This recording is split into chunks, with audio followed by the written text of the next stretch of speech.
Hello, I'm Alfred Webre, and I have the privilege of being with Patricia Cori, whose books I've been immersed in over the last little while and will be immersed in over the near future. Patricia has written a number of books, and I want to mention some of them here. Atlantis Rising, The Cosmos of the Soul, A Wake-Up Call for Humanity, No More Secrets, No More Lies, A Handbook to Starseed Awakening, The Starseed Dialogues, Soul Searching the Universe, and there's another book about cetaceans that's on its way to me, right? Yes, it's called Before We Leave You, Messages from the Great Whales and the Dolphin Beings. And that's a very shocking kind of message. And that is that unless we really get our act together, these cetaceans are ready to leave the planet. Well, they are already leaving. We know that we are having recurring, call them beachings. The message that I get is that they're deliberate suicides, simply because they're tired of waiting for the human race to move into action. And they're with a loveless planet, they feel no purpose to stay. So that is a controversial concept. And there are other reasons that we can get into later maybe, but one of them for sure is the Navy bombardment of the oceans with these 500, 1,000 decibel sonar attacks that are blowing their brains out. So there is a definite despair there. Now, in your books, one that I've read and a second one that I've almost completed, I've read No More Secrets, No More Lies, and I'm just about completed Atlantis Rising. And for myself, as an exopolitically oriented person, they're very valuable because they provide like a framework. And one of the essential stories or narratives that you've been able to provide is the whole framework or narrative of our planet as a starseed experiment, and then with the intervention of the Anunnaki.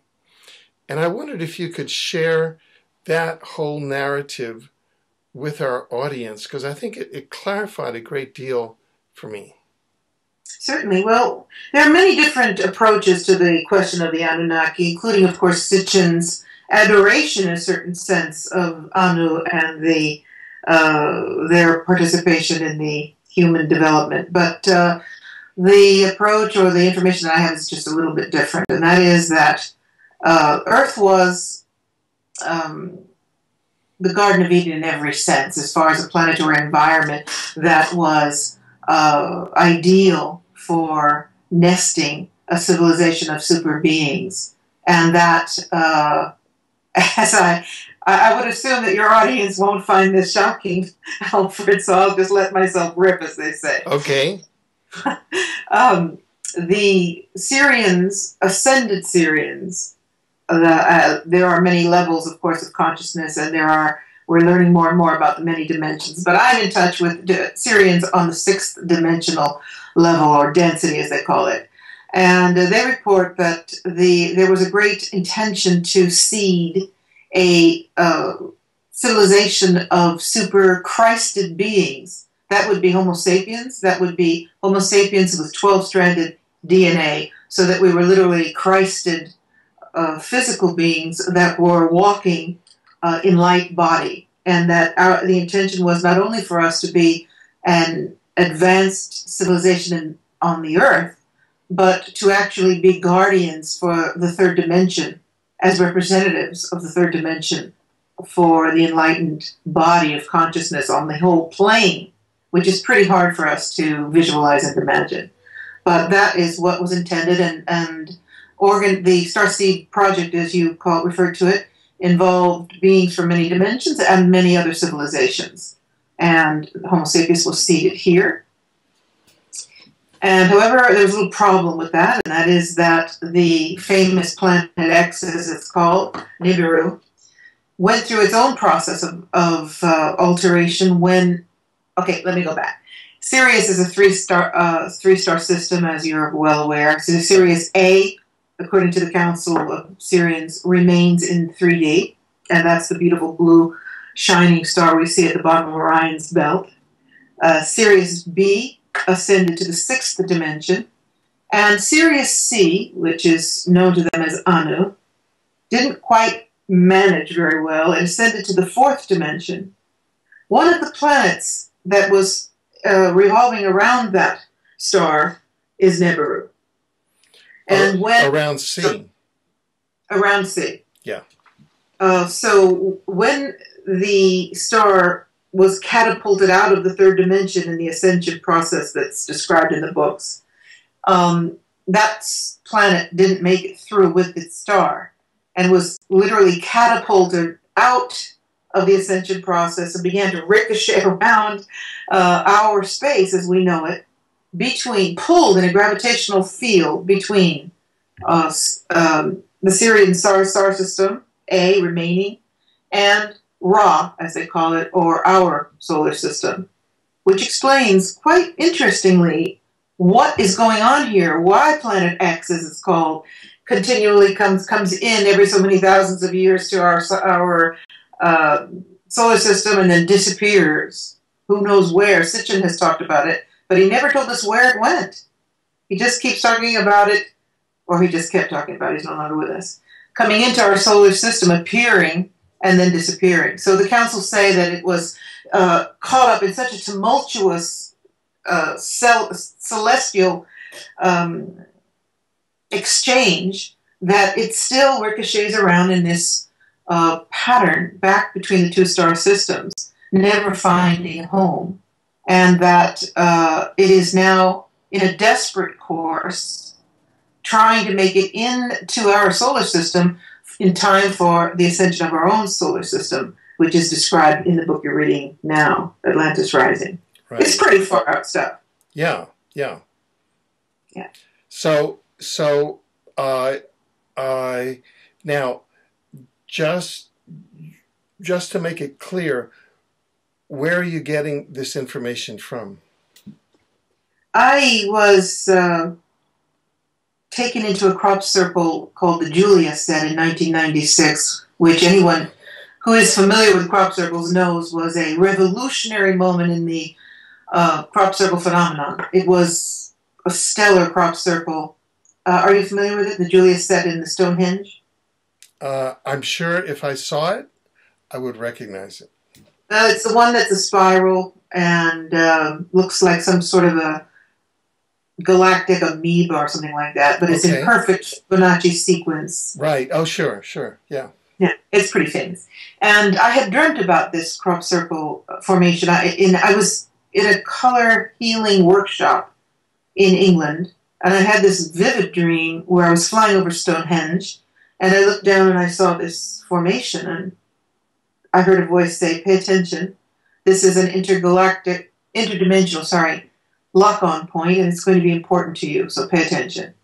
And I woke up, and I sketched it out. And a couple of days later, we went to Glastonbury on a field trip, and there it was on the wall of a bookstore. There was a blown-up photo of Stonehenge and this spiral, which was identical exactly to the dream. So that the professors, when we went back to the college, the professor was so flabbergasted that the ratio of my diagram was identical to this photo. He said, you obviously need to get into this crop circle. Forget the color healing. So he took me in. And when I got into that crop circle, it was all I could do to manage to walk in without dropping over. It was so intense. And I lost consciousness, or lost time, as you will know that term, for over 2 hours. When I came out of that 2-hour lost time experience, I saw men in black, plasma balls, every kind of glittering light imaginable, those beautiful red plasma balls that people see in the fields. And the men in black was quite an interesting phenomenon. It was veiled to me until maybe a few months later when I ran into someone that was talking about Men in Black, and then I remembered the experience. But it was amazing. And shortly after that, I started to hear these messages. And I would just like to go on record as saying that I've never been attracted to mediumship in any way, shape, or form. I've been, all my life, I've been a psychic, I've been a healer, I've done as much as I can to help people on this planet. But, nah, don't want to touch the medium stuff. And here I am, morning after morning at 4 a.m., hearing this little bell, and then being drawn to the computer and then topping out the messages of the first book. So, well, now if I could just say, your books are written in the most clear and compelling, lucid prose. I mean, it's just beautiful English that, Strunk and White would go, oh, this is just fantastic. And is this something that you actually compose from what you hear, and then you compose this, or is this channeled on the page, or how exactly do you bring these books about? It's such a good question, and I don't think anyone can ever exactly answer what the channel process is. Yeah. I'll do my best. I believe that extra-dimensional contact or communication is something that's in the foreground now, and that more and more of us are going to be facilitated to do that. Mm-hmm. Or at least, let me say, more and more of us are going to be aware that that's what we're doing, because I believe that so many people are doing that, and that they may not even realize it. But my process is very deliberate. I have to sit down. I do some very powerful meditation, clearing. I feel like I'm turning on an engine, and the motor has to get to a certain before I can reach the location point where I'm able to connect with the source. Right. Other channels can sit down in the middle of a field and start to channel Metatron, right. But I'm not like that. And it comes to me sometimes in images. I'm shown, like there's a chapter in The Cosmos of Soul that's called The Geometry of Consciousness, which is a doozy. And I was shown all of this sacred geometry in the galaxy and whatever. And it's as if I'm being prepared to first see it so that I can have a field of consciousness about what they want to communicate. And then the next day, best way I can describe it is, it's sort of thought bubbles, like bloop, and just a complex idea appears in my mind screen. And then it's as if I were unscrambling it. Does that make any sense at all? Yeah. Like it's a concept. No, sure. It's scrambled into some sort of an electromagnetic frequency, and then I have to unscramble it and put it into prose. But so this sounds like the process of interdimensional communication, and the process of bringing communication from an intelligence located in one part of the dimensional ecology to another. I'm just stating it in a different framework. Yes, that works for me. Yeah. And your question about does it come in as language, and your compliment, thank you for the quality of the writing. I have to say that I think that beings on other dimensions work with certain people who have certain gifts. Uh-huh. So you've got the artist who comes up with this immense information through the art or music or whatever. And I think that my years of high school grammar perfection perhaps was helpful. Oh, good for you. But there's such a different vibration in my book Where Pharaohs Dwell that I wrote personally to the channel books that are on another frequency. So I think there's just a lot going on. But I can say this, there are 3 distinct speakers that I hear. And they give you different types of information. Yes, when you read Cosmos of Soul, you might be able to perceive this more. Cosmos of Soul has, I call him the scientist, which is the geometry of consciousness, which is very complicated thoughts, especially the first time that book came out was in 1999, and it has since been republished. So, dialogue that we weren't really having necessarily back then. And I'm not a very scientific person, so I have a little trouble with that one. Then there is a, shall I say, an advocate for change, which is a voice that is somewhat, you need to understand, the human race needs to understand that blah, blah, blah, blah, blah. It has an urgency to it. And the third voice is this loving, godlike father of a voice that is soothing, that people really connect with, which is, you know it all. You've always known. Just remember now. And it's a beautiful completion of this triad of energies to help us get moving and at the same time trust that everything is in divine order in the universe. And it's certainly at a time like now, that is being questioned. We have to keep remembering that.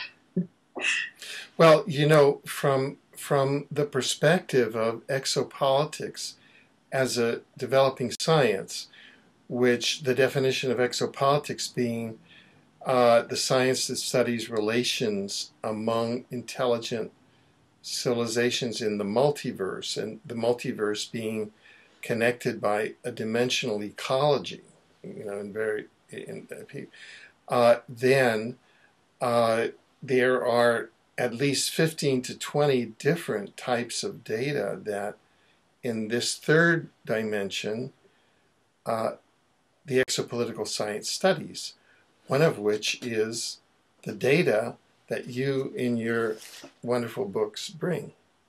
So I just wanted to ground that for the scientists who are watching. In fact, I have to say, so that they can begin to frame that and understand that the information that we're covering in this interview, one then, you know, takes that information and it may provide a model that one can then test congruently with other models that, you know, and it's very enlightening at the personal level. And these are the ways I believe that we advance in our dimension. I think that, you know, the model, Bohr's brought in the model of the atomic structure in a dream. there you go. Yeah. Well, so sorry for this kind of, you know, diversion from the narrative, but I think it's important to let our audience know the kind of dialogue that you and I are trying to create here between the different types of dimensional information. Well, what I was about to say is that I was actually beyond delighted when you embraced the books, because knowing the research and the meticulousness, even the science in the work that you do, I was quite surprised that you were so open and receptive to what many scientists would call woo-woo. Oh, no. The roots of exopolitics are in dimensional information, because on our own, through reason and through experimentation, we can only get so far. Right, but there will still be people who will discard multidimensional information. But that's their problem. That's not the problem of the science. Yeah. Now, let's get back to our narrative. So we have every 3,600 years, Planet X, which is the planet of the Anunnaki, is circling. And you have here, you say that 450,000 years ago, the Niburians first visited Earth, returning at regular intervals since then, approximately every 3,600 years. And then you have a timetable. How do the Anunnaki fit into the Great Experiment? Well, they weren't part of it. What happened was after the planet got expelled in the process of Sirius C ascending, and this planet was starting to ricochet through space wildly, we had a civilization that went predominantly went underground to survive. Now, this is really not very surprising if we look at Mars. We know that there are underground civilizations in Mars. I mean, we know. And the Syrians suggest that we also have underground civilizations in the Earth. And I'd like to preface that by saying that people say, oh, Patricia, that's really too much. And I laugh because we know that every major city in the world has a complete governmental cities, networks, trains. I imagine we can get from China to Honolulu in like 12 minutes or something with their underground bases and whatever. So to consider that life can exist beneath the earth or beneath the top soil or surface of a planet is, to resist that is sort of ludicrous, isn't it? Oops. Wouldn't you agree? Yeah. Hold on just a minute. Okay. Because I have to turn off interference. Okay. Sorry. Okay. So, where was I? Yeah, we're talking about the telos and the civilization inside the Earth. Yeah, you were asking me first about what the Anunnaki were doing interfering with the Earth to begin with. Yeah. And that is that they, at times when they come closest to orbit with the Earth, they've actually been able to scope over to question, do you believe that Anunnaki are 3- or 4-dimensional beings? You mean me? Yes. No. That is one of the questions that I was going to ask you, because if Sirius C kind of had problems and went up to the 4D, I was going to ask you, well, what happened to Nibiru? Did it make it up to 4D? And yes, yeah, that's a question that I was going to ask you. Okay, well, because I have to answer that question before I can tell the rest of that story. So, according to the council, and in contradiction to a lot of information that's out there, Nibiru is not a 4-dimensional planet, and they are not 4-dimensional beings. It is it's stuck in a trajectory in 3D in space, and these beings are stuck in the inside of this planet. And the Anunnaki, or what we call the Anunnaki warriors, have, some of them are hybrids because they have planted themselves on the Earth at a certain time and had hybrid connections with Homo sapiens. So we have the famous lizards, or this is going to be becoming very complicated very quickly. Let me just suffice to say that we know that there are Anunnaki on the Earth right now. Right. They are hybrid. They are not pure Nibiruan breed. Right. But according to the Syrians, at a certain point, they were still able to fly. They still had physical craft. They were able to move about in 3D space. And they wanted Earth for their own. They did not want a species of light beings on the planet. So this has everything to do with their interference with the planet. They felt that this was their property back 450,000 years ago when they first came in. Right. And they did not want interference with this Syrian project. And that has everything to do with why they stripped us out of 10 of our strands of DNA. Right, right. So they were good. Okay. It's a little bit tricky and so hard to visualize such a galactic process. But actually, the essence of it is that they threw a grid around the planet, which we are well aware of, that was intended to to contain the Earth in a lower vibration, and in so doing, help them reach resonance of their very low vibration with this planet, to reach a resonant status that would help pull them into orbit in time to make it through the ascension of our star. Yeah, and in fact, you mention that behind the entire kind of New World Order, just to use a term, project of depopulation and toxicity and HARP and tectonic warfare and nuclear warfare is lowering the vibration of the Earth. This is behind their extermination process of the cetaceans, whose job it is to increase the frequency of the planet. That's a Nibiru-driven, Anunnaki-driven process to lower the vibration of the planet so that they can remain the occupiers and controllers of the planet and get on the coattails for their ascension. Am I summarizing that correctly? Very well. Idea is this is why I think that your books provide such a key, because they're so clear and they're so documented, and they cut through a lot of the confusion that is out there. And I just wanted to give that thank you, that reflection. Now, over time, what is the relationship between the Anunnaki and sort of the controllers of the planet?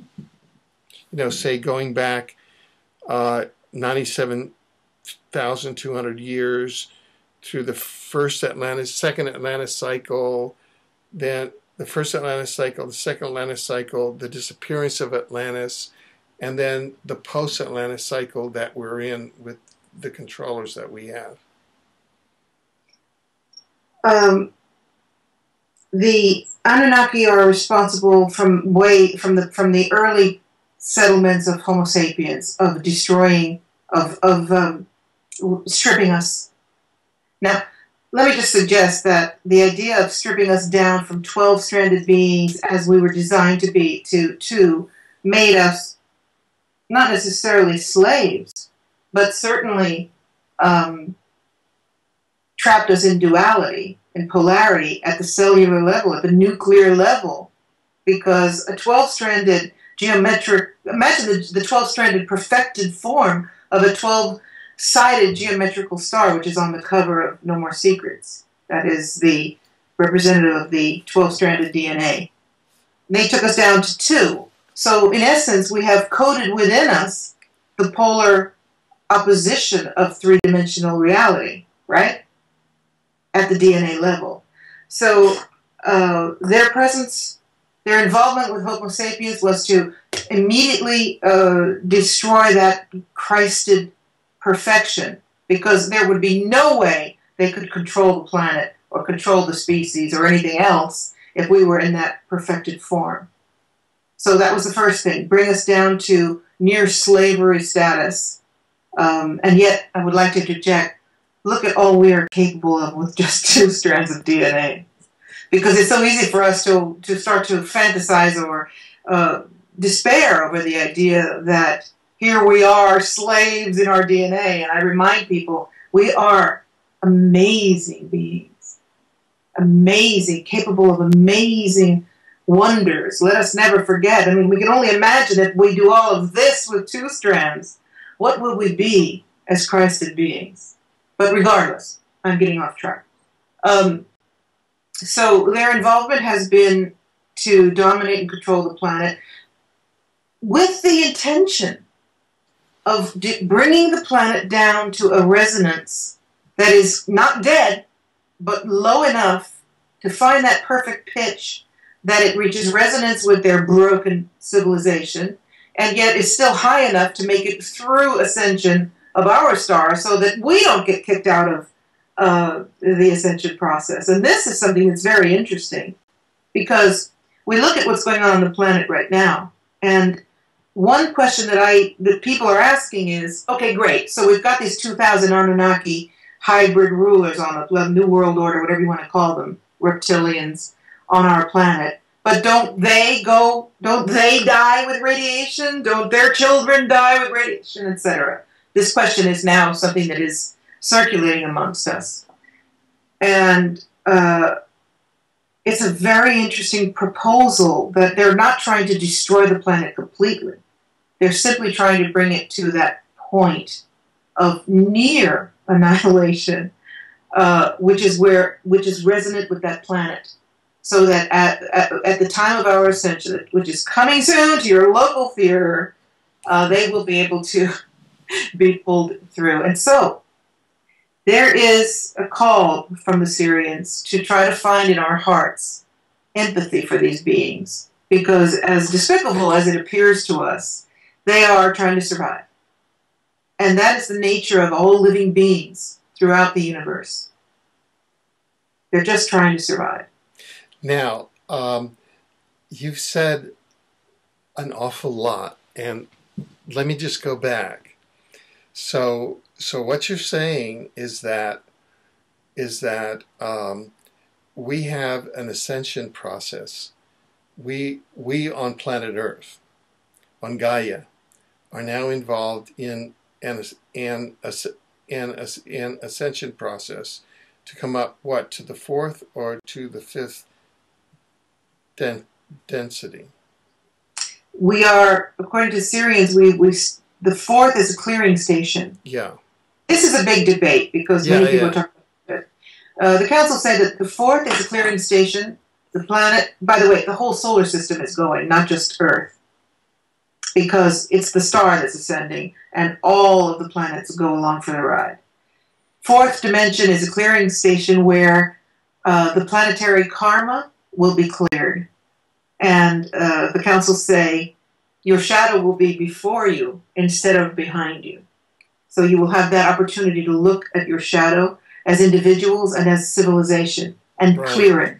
And from there, different projections for different beings into other dimensions. And I don't know where the planet Earth is going to end up. Everything depends on how this plays out.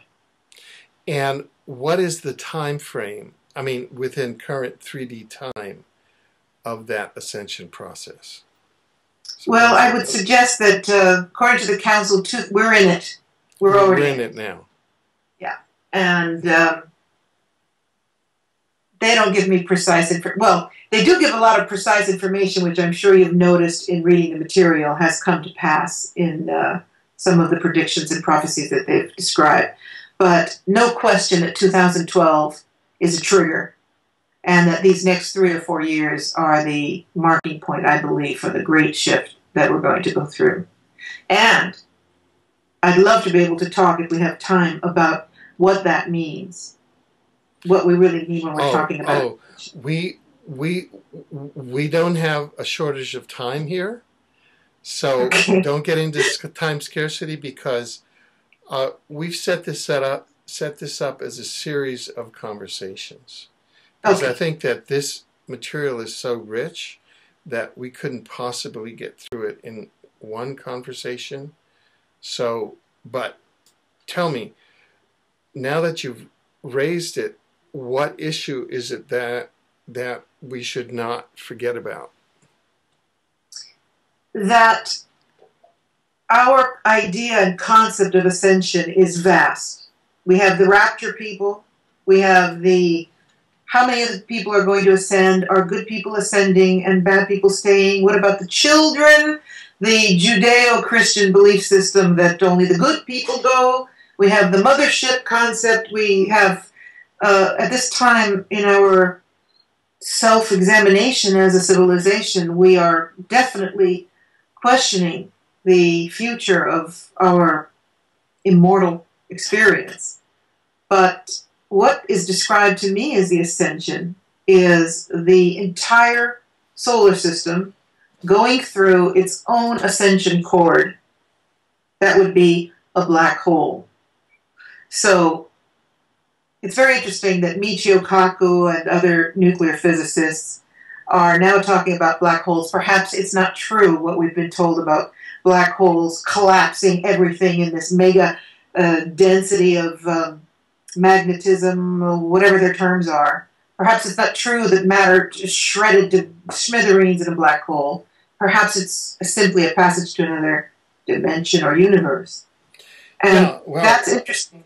yeah. The another scientist, Nassim Haramein, who's an award-winning scientist, states that, I mean, very much in congruency with what you're saying, states that at the solar system level, the singularity is the sun, and that the sun is actually an interdimensional portal, so that the sun is actually a black hole.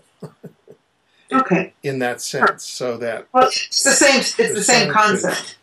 The Syrians say that pass through itself and ascend that way. Yeah, the councils say that all beings have astral cords. Yeah. Just like us, the sun, the earth, all has their own astral cord, and the sun's astral cord is the black hole. Yeah. And so the sun goes into a higher dimension. Yeah. It passes through its own astral cord like we do when we sleep or when we astral project. And they describe this passage as being, and here's the controversy, faster than the speed of light. It's pretty hard to imagine this, but they insist that as difficult as it is for us to imagine these gigantic planets being able to move faster than the speed of light, so be it. It will be that fast that we won't even recognize it's happened.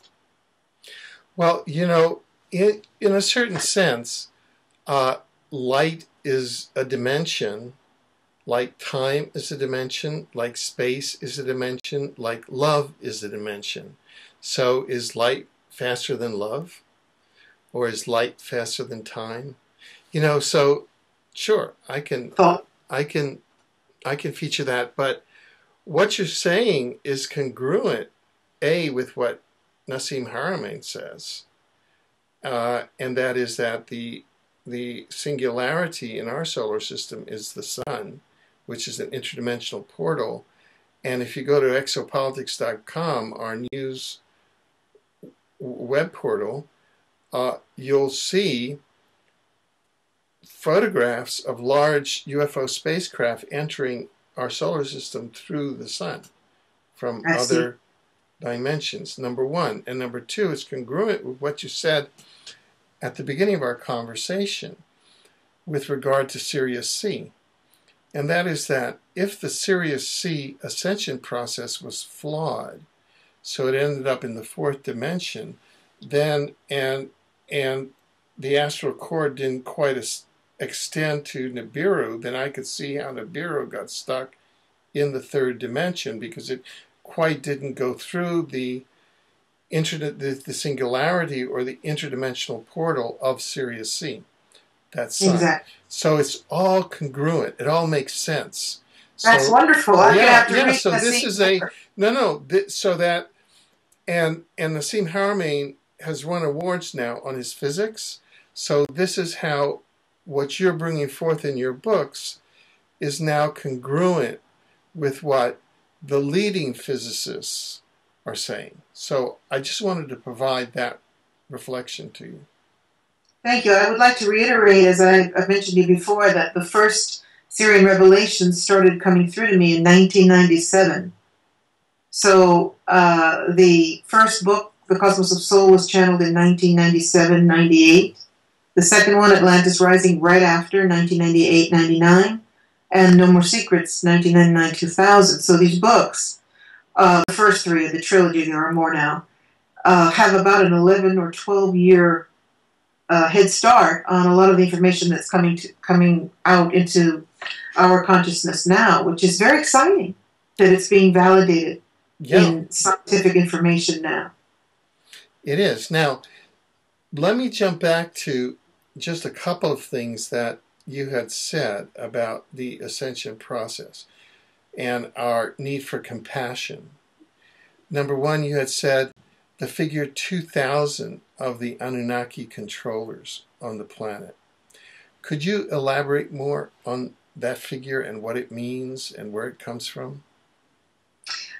Some of the information from the Syrians is sort of cryptic, where they often don't give me information that's going to get me put away forever. So it's not a David Icke kind of source where we've got names and references and locations of these people or these beings. Yeah. But they're very fixed about this. There are a body of 2,000. We know who they are. I mean, more or less, don't we? I mean, would, for example, Elizabeth Windsor be a puppet of the Anunnaki, or would she be Anunnaki in this, one of the 2,000 in this kind of framework? The Syrians say they don't come out. And they're kind of like, the message is very, not veiled, but it's sort of a powerful indicator. You don't see these ones. You don't see these ones. You don't see them. So they are hidden. They are extremely hidden. And if I should happen to stumble across one, what would one look like? Well, I have seen a couple that, of course, we've got the reptilian idea in our minds. Yeah. And I would like to suggest, let me think, what was his name? I can't think of his name right now, the magnate with that reptilian skin. The healthy mind wants not to think about it. Well, okay, but we, you know, I mean, do they look like humans? Yes. Are the 2,000 Anunnaki really what David Icke calls the shapeshifters? I mean, what, you know, is it that we're just getting more precise in what we really mean here? You know, I wonder about this. Are they really shape-shifting? Or is there something about them that facilitates our third eye to be able to perceive them at other dimensional levels? I don't know if I'm splitting hairs here. Okay, no, you're speaking very clearly. To me, rather than seeing them morph, I think it's us that for whatever that vibrational pattern is that these beings have, something gets triggered in the third eye, and we are able, it's not them, it's us. We're able to perceive those other aspects of their energy patterns. If you've ever been around aliens, and probably you have, you know that there's just something about them. You can't put your finger on. There's just something not right or right about these beings. Yeah. It's something that is beyond our conscious perception. It could be the auric field. It could be facial aspects. That little camera in the eye. Yeah. I love that. So, but I get kind of the feeling that these 2,000 are not part of our society. They're kind of apart from our society. They're not the kings and queens. They're not the financiers. They are in another layer, and they're hidden. Is that correct? Yes, I think so. I do think that the kings and queens are in their bloodline.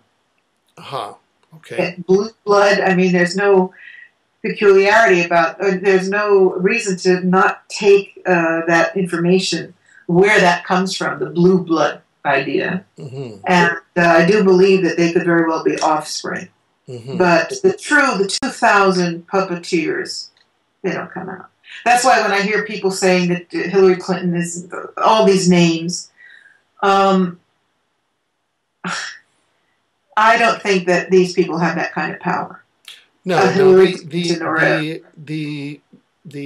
Bilderbergers are the Anunnaki technocrats. They're kind of just third or fourth or fifth level out, you know, that kind of are operatives. And now there's something that I haven't computed yet. It says here that the last passage of Nibiru through the solar system was in zero time, the birthing of the Christed one, i.e., we had one passage in 3600 BC, and there the Anunnaki intervened in Egypt, a civilization established through direct intervention with Syrian and Pleiadian light emissaries. And they always functioned to kind of bring the vibration down. Exactly. And then they came in again at the birthing of the Christed one. Do we know, were they the ones behind the crucifixion? Is that more or less what happened at that time? Yeah. Okay. Now, so that means that they're not scheduled to come back again until 3600 AD. Right. So how is it, if we're in the ascension process now, how is it that they would coattail on the ascension process if they're still in the passage between Sirius C and here? Because they have thrown with a lasso, what the Syrians call it a lasso, Oh. on planet Earth with this electromagnetic grid. And the council say, try to visualize a person pulling himself out of quicksand. I see. And that electromagnetic lasso is what they're counting on by bringing the Earth down to their frequency. Okay. That will pull them out of deep space in time. Okay. And that's why they're feverishly working at destruction of so much of this planet, because they don't have much time left.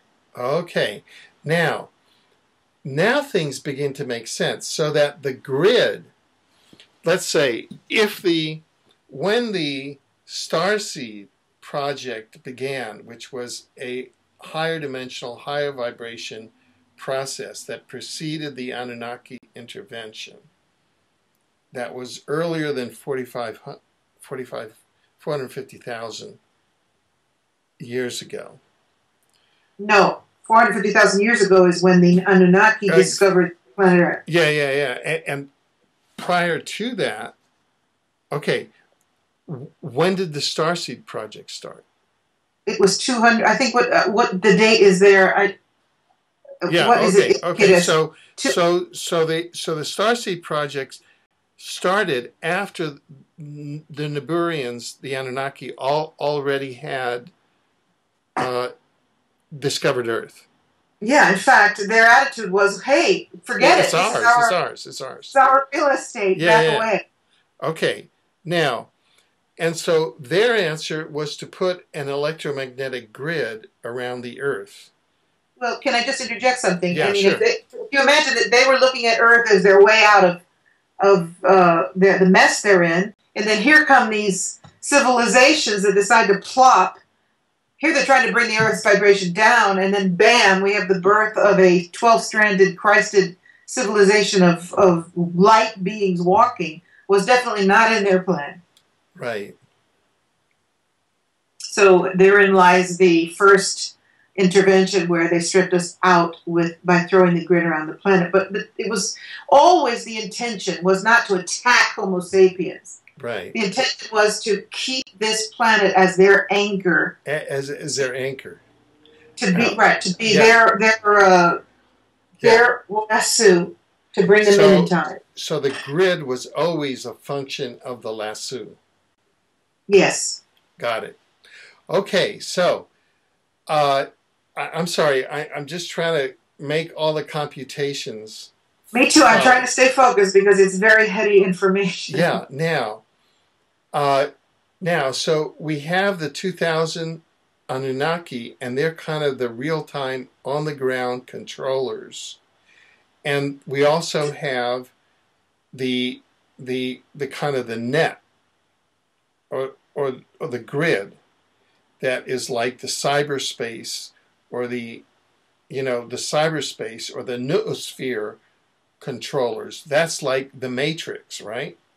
Yes. Yeah, which is lassoing them. So what do we, who are starseeds, who are waking up to all of this, what do we do with all of this awakened awareness now? Like, wow, so you just blew my mind, Patricia Cori, What do I do now? The question of the ages. I mean, that's a really powerful question in its simplicity in some ways, and yet it is the all complex question. But my answer to you is that the higher consciousness rises, the more this grid dissipates. That's the whole. It's all about consciousness. Right. So we starseed, and not only starseed, there are people who are perhaps. Oh, we're all starseed in the end, aren't we? But I would like to suggest that those of us who are really aware of that starseed lineage, and others who are just good people trying to make the world a better place. People who are waking up and trying to raise the frequency on this planet. It's a battle of frequencies. So the more of us that are waking up, whether or not it's complex as we're discussing now, or whether it's just willing joy, willing love on this planet, we have a job to do. Are we going to burn a hole in this grid or not? Are we going to forgive this negative craziness or not? Are we going to heal this planet or not? Are we going to rebirth the earth or not? And I am of the opinion that we are, despite all of the horrible things that are happening. And I'd like to say that of all of them, the nuclear situation has me the most concerned, because I don't understand why people don't get that it's not your milk you need to worry about. It is everything. Nuclear doesn't dissipate. So it brings me back to my youth when I was a little girl, and we were ducking and covering because of the Bay of Pigs' imminent nuclear war. And I said to my teacher, if nuclear fusion is the problem, is ducking under this desk the solution? And I was told to just do what I was told, which I've never done. But I really believe that the greatness of the human spirit can diffuse everything. The question is getting the numbers of people in the positive mindset, empowered, fearless. And a next conversation is understanding our immortality. Because in the end, does it even matter? Here's a question I throw to you. As we get ourselves crazy about all these aspects of these days of Earth and our potential or imminent ascension, the great question is, do you understand, you hypothetical, that regardless what happens, you are an immortal soul? And whether or not you ascend, or whether or not you continue on a wheel of reincarnation, you are immortal. So does it really matter if we leave one tube of reality sooner than anticipated? Well, that's we could spend a long time in that issue. As a collective, and now I'm suddenly found it. Personally, I'm having a wonderful time on this planet. I love life. Yeah. I celebrate every moment. I have no intention of leaving any sooner than is necessary. But I do believe that I'm an immortal being, and that I'm eager also to explore what's next. So if we can reach that state of consciousness, there's no control it'll hold. There's no Anunnaki governing 2000, no financial crash, no nuclear radiation. None of it can touch us. Well, put it this way. Is our obligation as kind of sentient, aware beings to help Gaia and to purify Gaia so Gaia ascends rapidly and purely, or to modulate everything so that the Anunnaki, who are trying to bring the frequency down so they can glom on board and bring them along, so we don't we let them blow up their Fukushimas. We let them cause all the cancer among the humans. We let them destroy all the cetaceans because we're feeling compassionate for them. What do you think about that? That is a very difficult thing to answer, and the question that the Syrians pose is, can you forgive them?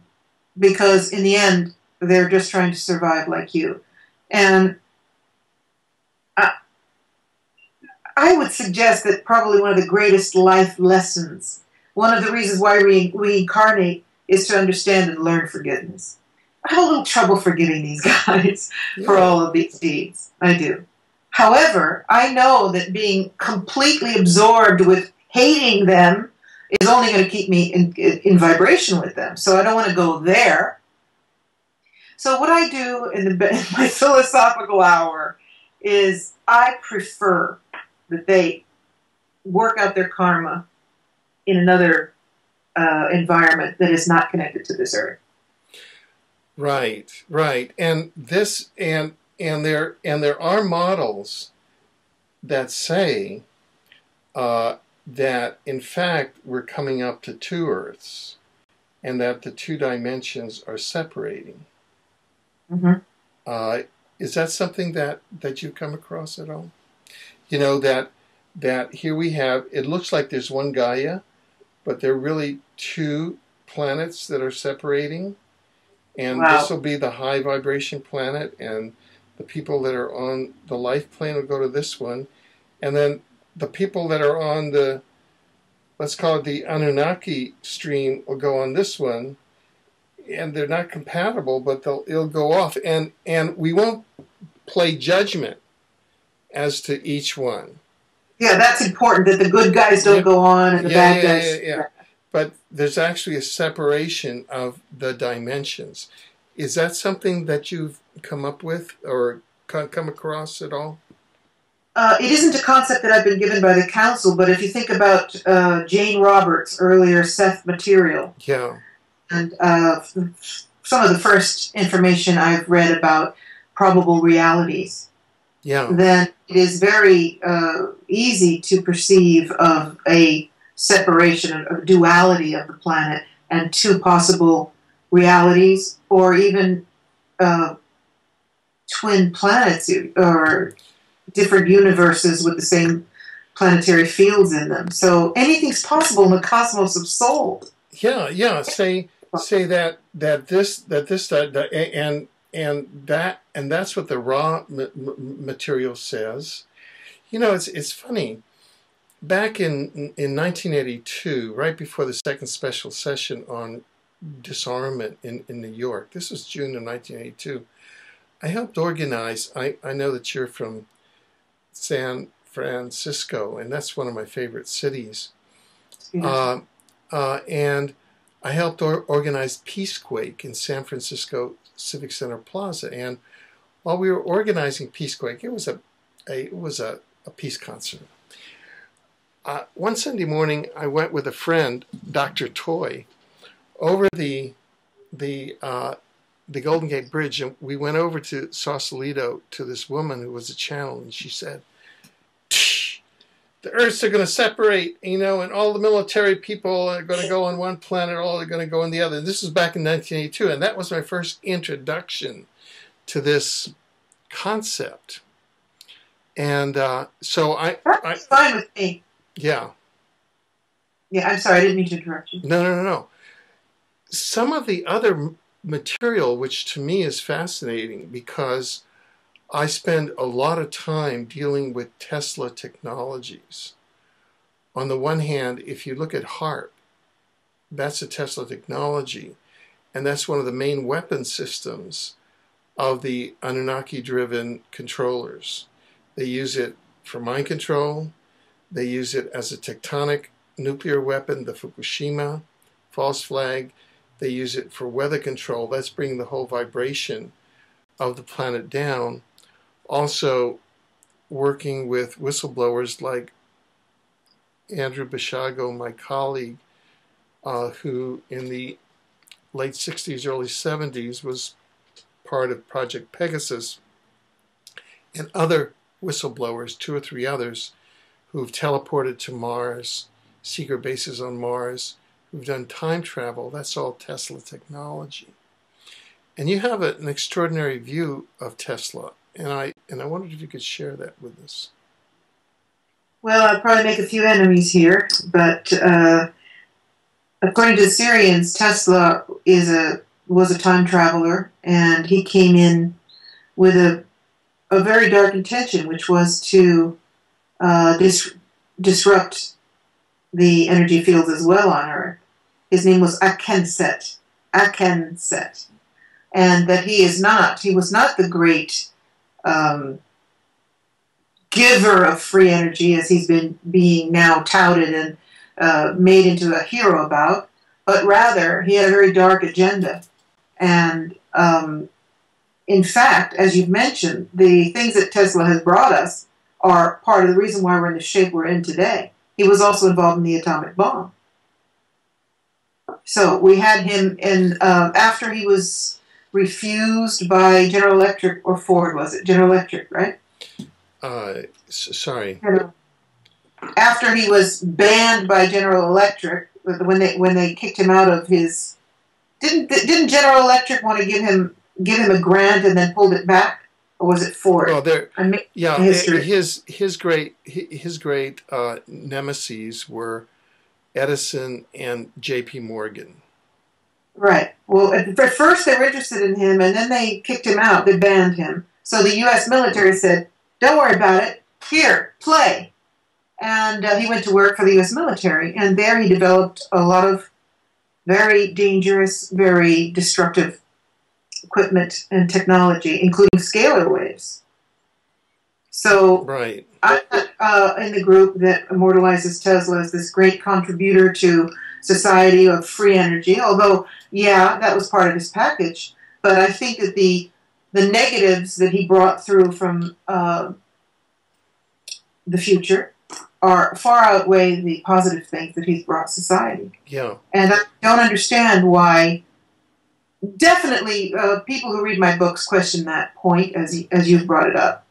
But Patricia, Tesla, but your view conforms with a lot of the research that I've come across over the past 10 years, and that is that Tesla technologies are primarily used for the national security state. Now, the issue is, was that Tesla's intent or not? So, we have run out of time. Time has just flown in this segment. You said we have all the time. I'm going to beg your indulgence, and I'm going to say this is to be continued, because there are so many things that we haven't touched on, and this is a continuing conversation.